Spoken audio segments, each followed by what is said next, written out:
ఇప్పుడు అట్లాగా సార్ మీరు కమిషన్ అని అడుగుతుంది మేము ఏం చేయాలని చెప్పి బాధ్యుడు ఆయనే ఇక్కడైతే అక్కడైతే అడుగుతాం మీకే చెప్పాను టీవీలో చెప్పాను మాకు ఈ స్కీమ్ వర్తించే ఎంత వర్తిందో అక్కడ ఆయన చెప్పాను ఆయన ఆఫీసరే కదా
ఏంటి సార్ మీరు ఏంటి ఫోటో ఇస్తారు పని చేసుకోకుండా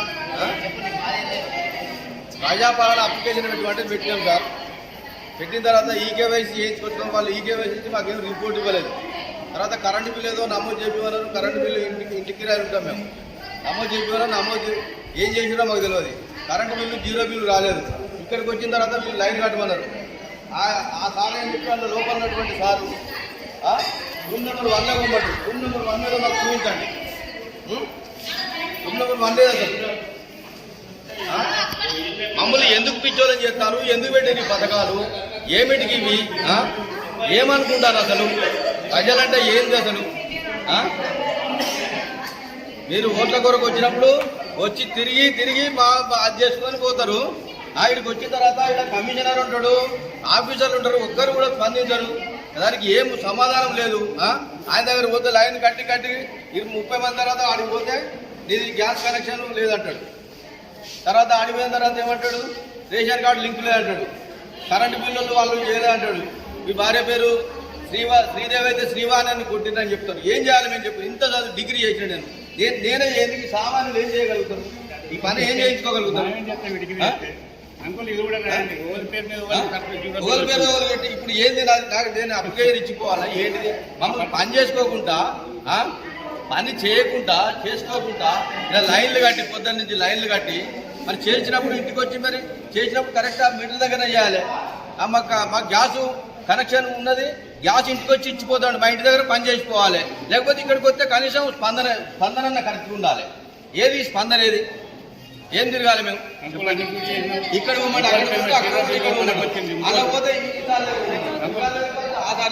వేరే వాళ్ళ 0 బిల్లు మనకిచ్చి మీదే అంటాను సర్వీస్ నెంబర్ కాదు అప్లికేషన్ మనది కాదు ఏంటంటే మళ్ళీ పెట్టడానికి ఆగాలంట మళ్ళీ వాళ్ళ పేపర్ స్టేట్మెంట్ ఇచ్చి నెల పెట్టుకున్నట్టే తప్పుడు పెట్టండి అప్పటిదాకా వీళ్ళకి 0 బిల్లు రాదుగా ఎక్కించిన పాపానికి వాళ్ళు తప్పెక్కించిన పాపానికి మనం బలి అప్లికేషన్ అంతా పోతే వాళ్ళే నేనైతే 1 నెంబర్ ఫోన్ పెట్టారు 3 రోజుల నుంచి అవస్థ ఇక మన పని ఎక్కించుకుంటే గ్రాడ్యుయేట్ ఏం జరుగుతున్న పరిస్థితి ఏంది కాదు చెప్పడం కూడా ధర్మాన్ని చెప్తారు ఇది తీసుకొచ్చుకో ఇది కాదంటే బ్యాంకులో చెక్ చేసుకోవాలంటే ఏంటి అది అని పెట్టింది అన్ని పట్టుకొని వచ్చినాం మరి పని ఏంటిది అసలు మేమేం చేయాలి వాళ్ళు కూలి పోతే 500 రూపాయలు వస్తున్నాయి మీరు 300 కరెంట్ బిల్లు కొరకు వాళ్ళు పొద్దునాగా నిలబడతారు 100 రూపాయల బిల్లు కొరకు వాళ్ళు పని చేసుకోకుండా ఆర్థికంగా చేయడానికి గవర్నమెంట్ కాకుండా వాళ్ళ ఇంట్లో బయట ఏంటి సార్ ఇది ఏం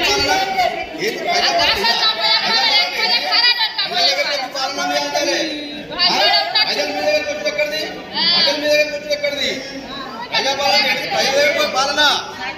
ప్రజాపాలన అంటే ప్రజల దగ్గరికే పాలన, ప్రజల మీ దగ్గరికి వచ్చి అది పాలన కాదని. అది పాలన అంటారు, పాలన అన్నారు.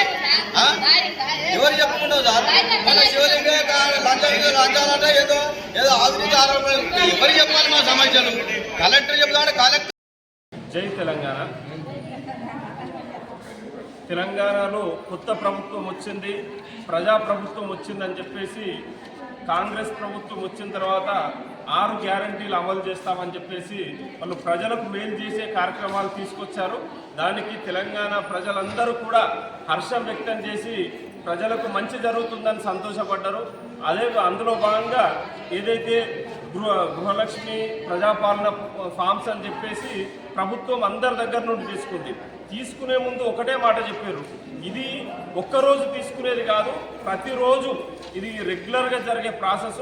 ఎవ్వరికి కూడా ఇది ఈ రోజు ఇవ్వకుంటే ఫామ్ ఆగిపోతుంది, మీకు కరెంటు బిల్లు 0 రాకుండా ఉండదు.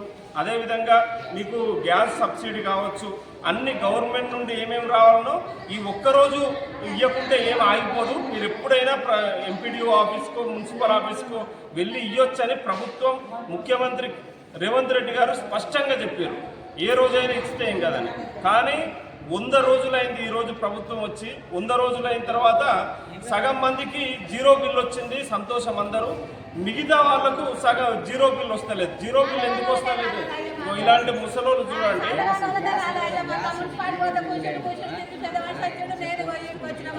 ఇది ఎందుకు 0 బిల్ రాలేదు అని చెప్పేసి మేము ఇక్కడికి వచ్చి ప్రశ్నిస్తే ఈ ప్రజాపాలన దరఖాస్తులో టిక్కులు పెట్టలేదట.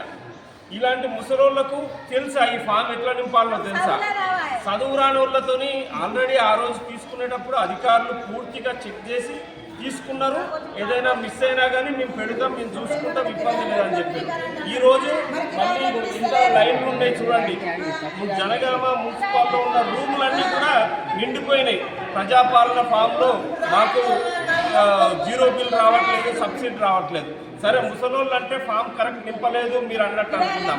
మరి చదువుకున్న వాళ్ళకు కూడా వస్తలేదు. మరి చదువుకున్న వ్యక్తులకు ఇక్కడికి వస్తే ఇప్పుడు తనకు గ్యాస్ సబ్సిడీ వస్తలేదు, 0 బిల్ వస్తలేదు. మరి అంటే చదువుకున్న వాళ్ళు కూడా ఫామ్ నింపలేదా? మరి అంటే ఇక్కడ డాటా ఎంట్రీ చేసే వాళ్ళు తప్పు చేసిర్రా, లేకుంటే మరి ఇక్కడ అధికారులు తప్పు చేసిర్రా? మరి బలి కావాల్సింది సామాన్య ప్రజలే. ఇది ప్రజాపాలన అని చెప్పుకుంటున్న ముఖ్యమంత్రి రేవంత్ రెడ్డి గారు, మీరు ఆలోచించండి. ఖచ్చితంగా మీరు వెంటనే ప్రజాపాలన మీరు 100 రోజుల వరకు మీరు ప్రభుత్వం ఇచ్చిన హామీలన్నీ నెరవేరుస్తా అని చెప్పేసి అన్నారు. 100 రోజుల్లో అబాస్పాలు కాకండి. మీరు ప్రజలకు ఇచ్చిన హామీని నిలబెడతా అని మీరు ప్రయత్నం చేస్తున్నారు. కానీ అధికారుల తప్పిదమా మరి ఇంకెక్కడ తప్పిదం జరిగిందో వెంటనే విచారణ జరపండి. ఇప్పటి వరకు గృహలక్ష్మి ప్రజాపాలన ఫామ్ నింపిన ప్రతి ఒక్కరికి కూడా subsidy, current bill, 0 current bill వెంటనే అమలు చేయాలని చెప్పేసి ఇప్పుడు వచ్చి సరే అది మిస్టేక్ అయింది, ఇక్కడ ఎడిట్ చేయండి అంటే ప్రభుత్వం ఎడిట్ ఆప్షన్ తీసేసిందని చెప్పేసి ఇక్కడ అధికారులు చెప్తున్నారు. అంటే మరి ఇప్పుడు వీళ్ళందరికీ మరి 0 బిల్ ఇయ్యరా? మరి కిరాయి ఉంటున్న వాళ్ళకి 0 బిల్ ఇయ్యరా? ఒక నిమిషం చెప్పండి. ఇప్పుడు అప్లికేషన్ ఇవ్వంటే మేము అప్లికేషన్ ఇవ్వబట్టింది ఇచ్చినాం. ఇస్తే నెంబర్ వేసుకున్నారు, నన్ను ఫోన్ చేసి కొద్దిగా పెంచారు. దాంట్లో కాలేదండి. ఇప్పుడు అప్లికేషన్ ఇప్పుడు మాసం సాధనలు ఎన్నిసార్లు పెట్టి ఇప్పుడు ముఖ్యమంత్రి రేవంత్ రెడ్డి గారు, కాంగ్రెస్ నాయకులు ఆలోచించాలి. కాంగ్రెస్ నాయకులు మీరు ప్రజాపాలన అన్నారు, మరి ప్రజలు ఎంత ఇబ్బంది పడుతున్నారో మీరు చూస్తున్నారు. మరి వెంటనే ఈ సమస్య పరిష్కరించాలని మేము జనగామ జేఏసీ పక్షాన మేము ప్రభుత్వాన్ని, కాంగ్రెస్ ప్రభుత్వాన్ని, కాంగ్రెస్ పార్టీని, కాంగ్రెస్ నాయకుల్ని, ఇక్కడున్న ప్రజాప్రతినిధులు అందరినీ కూడా కోరుతున్నాం. ఇటువంటి పెద్దవాళ్ళను, వయసులో పెద్దవాళ్ళని గౌరవించాలి. వాళ్ళు వచ్చి లైన్లలో నిలబడ్డ తర్వాత పని కాక వాళ్ళు చాలా బాధపడుతున్నారు. వాళ్ళు